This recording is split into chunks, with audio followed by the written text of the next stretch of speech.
ఇప్పటివరకు చూసుకుంటే Telugu Desam versus YCP, దానికి టీడీపీకి బీజేపీ కావచ్చు, లేకపోతే పవన్ కళ్యాణ్ కావచ్చు తోడవుతున్నారు.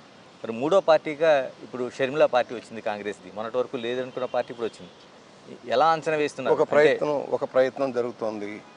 ఆమె ఏదో ఇక్కడ తెలంగాణలో పార్టీ పెట్టారు, నడపలేకపోయారు. ఇవాళ ఆంధ్రాకి అధ్యక్షురాలుగా వాళ్ళు కాంగ్రెస్ ఆల్మోస్ట్ జీరోకి వెళ్ళిపోయింది బికాస్ ఆఫ్ డివిజన్. రాష్ట్రాన్ని విభజన ఫలితం కాంగ్రెస్ అనుభవించింది ఇక్కడ అక్కడ కూడా. ఇక్కడ నమ్ముకున్న తెలంగాణలో మేలవుద్ది, ఆంధ్ర లేకపోయినా అనుకుంటే రెండు జెండ రేవళ్ళలాగా అయిపోయింది. ఈ పరిస్థితుల్లో మరలా ఎవరో మాట్లాడేవాళ్ళు కావాలి. స్తబ్దతగా ఉన్న పార్టీని కొంచెమన్నా మైకి లేపుదామన్న ఆలోచనలో షర్మిలని పెట్టారు. సరే, అది అసలు వ్యక్తిగతం వాళ్ళ కుటుంబ సమస్యలు. నాకు తెలిసినంత వరకు ఆ కుటుంబంలో ఆస్తుల పంపకాలు వాటికి సంబంధించిన గొడవలన్నీ వైరుధ్యాలు వచ్చినాయి. సరే, ఎన్ని ఒక పార్టీ అధ్యక్షురాలైన ఆమె అన్నని ఏది కూడా చూసుకోకుండా ఆమె మాట్లాడే స్టేజ్కి వెళ్తున్నారు. కొంత ఓటు శాతం పెంచుకోవడానికి ప్రయత్నం జరుగుతోంది కాంగ్రెస్. అది ఎవరి పక్క చెల్తుంది అనేది వాళ్ళందరూ అనుకుంటారు. మేము అనుకుంటున్నాం ఇతని మీద ద్వేషం పెంచుకున్న వైఎస్ఆర్ పార్టీ వాళ్ళు, ఇతని వల్ల నష్టపోయిన వాళ్ళు ముందు వెళ్ళిపోతారు.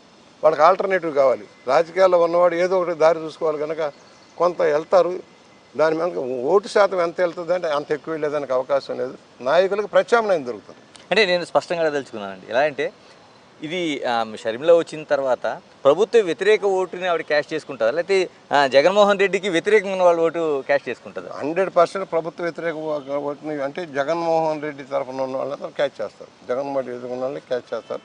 అయితే అది ఇటు రాని లేని వాళ్ళు, ఎవరైతే తెలుగుదేశం వైపు రాలేని వర్గాలు కొన్ని ఉంటాయో, వైఎస్ఆర్ మీద ఇసుగు చెంది ఆ జగన్మోహన్ రెడ్డి వ్యవహారం ఇసుగు చెందిన వాళ్ళు వాళ్ళని అట్రాక్ట్ చేస్తారు. దాదాపు